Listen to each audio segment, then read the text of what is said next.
dia petualangan. Ya. Tetapi kemudian dia di dalam satu fase kehidupannya memilih untuk meninggalkan gelar Raden Masnya.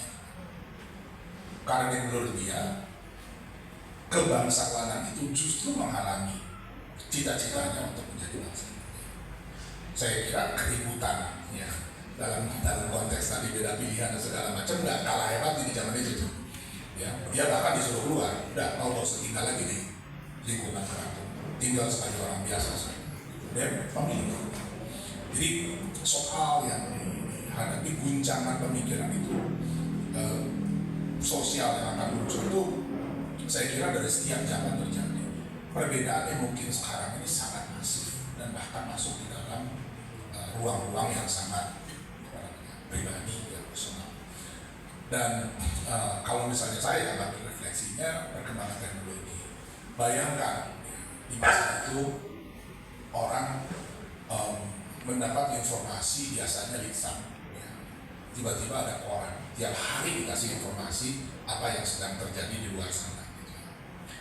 Itu perubahan sosial, kultural di dalam masyarakat sangat besar, mungkin efeknya kurang lebih sama seperti sekarang kita bisa mengakses apapun gitu.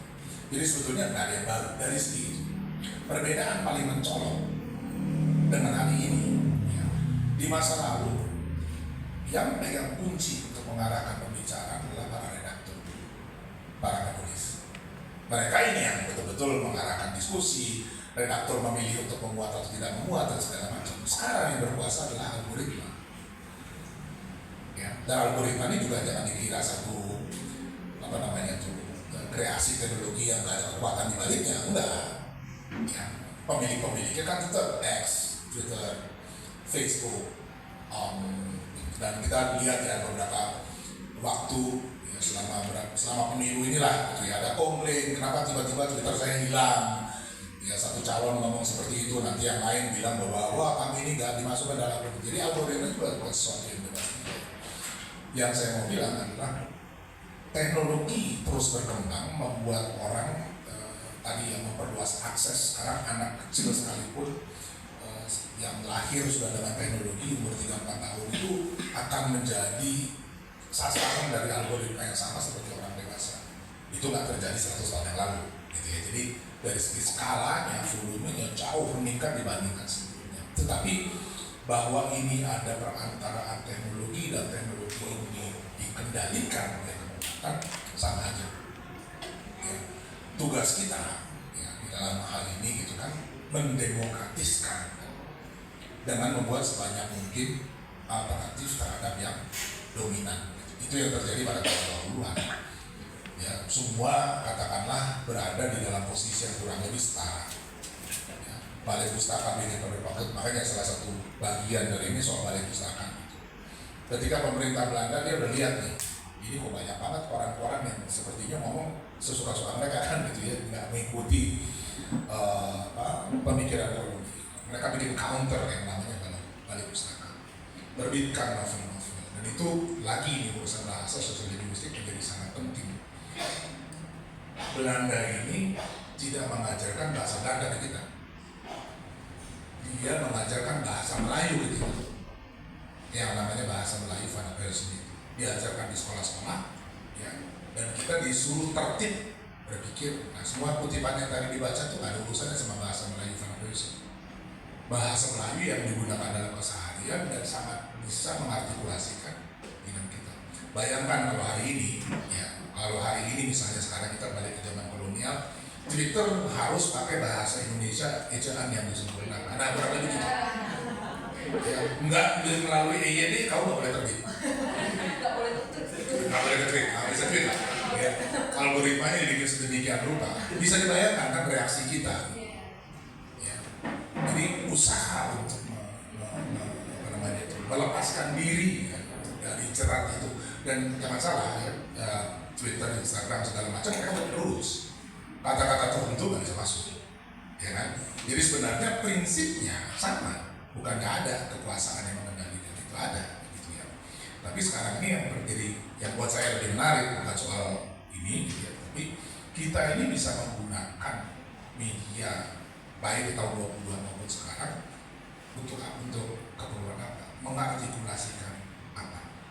Tahun 20-an kita lihat penulis-penulis orang seperti Marco Semaun umur 17, jadi sekolahnya nggak jelas sebenarnya kan gitu ya, sekolah rakyat lah paling-paling gitu ya.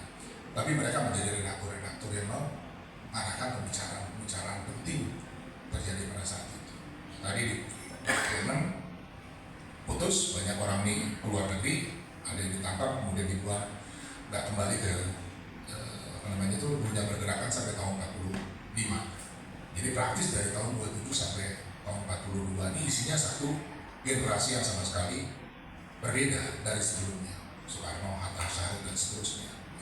Dan kalau kita perhatikan para pemimpin nasional di tahun-tahun itu sangat fasih berbahasa Belanda umumnya, pendidikan tinggi, sarjana, ya, magister, insinyur, ada yang doktor, ya, dan jauh lebih fasih berdebat dengan musuhnya daripada ngomong sama bangsanya sendiri, karena bahasa tadi. Ya, untuk membuat mereka dimengerti, katakanlah di akar rumput dan segala macam, itu jaraknya cukup tinggi, tapi mereka sangat fasih berdebat. Nah, kenyataan ini juga tentunya akan sangat berpengaruh terhadap arah perkembangan dari politiknya. Jadi kita merdeka, apa sih yang paling dipertaruhkan? Ya. Belum nih aspirasi rakyat yang untuk apa segala macam, jauh di bawah nih, karena nggak terakumulasi ke atas. Dia bukan bagian dari kepentingan. Ya. Yang paling penting apa? Kadang-kadang konsep-konsep kenegaraan dan seterusnya yang tumbuh di tahun 20-an, 30-an sampai masa perundingan itu. Sehingga ketika kita lihat misalnya konferensi Puja Undang, isinya sangat tidak menguntungkan sebenarnya kan. Ya. Dikasih merdeka, ya, tetapi kamu harus bayar semua hutang yang dibuat oleh pemerintah Belanda untuk memerangi kamu. Bayar, ya. Harus tetap mempekerjakan orang Belanda yang pada saat itu menjadi pegawai negeri dengan gaji standar Eropa. Presiden aja kalah, gitu ya. Jadi banyak soal yang muncul gitu ya di dalam masa selanjutnya 40-an, 50-an dan seterusnya, yang akarnya adalah hilangnya artikulasi dari tingkat akar rumput menjadi bagian dari politik mainstream. Kita sekarang, ini sorry ya jawabnya agak panjang gitu ya. Kita sekarang pun sama halnya. Berapa sih problem konkret yang ada di tingkat basis ini? Stunting, orang kehilangan pekerjaan karena industri hilirisasi dan segala macam gitu. Berapa dari ini menjadi agenda? Perdebatan lah, sebut debat capres sama pres ya. Berapa sih problem-problem konkret yang dihadapi oleh masyarakat yang kemudian masuk di dalam pembicaraan? Itu problem kita. Buat saya, kalau saya ditanya, refleksinya adalah itu sistem ininya, teknologinya mengalami pergeseran atau pergeseran seterusnya, tapi secara substansial kita punya problem mengartikulasikan yang bawah-bawah ini nggak ada apa namanya ya nggak muncul ke permukaan dan menjadi bagian dari pembicaraan itu, sekalipun terjadi demokratisasi medianya. Kurang lebih gitu, nggak tahu saya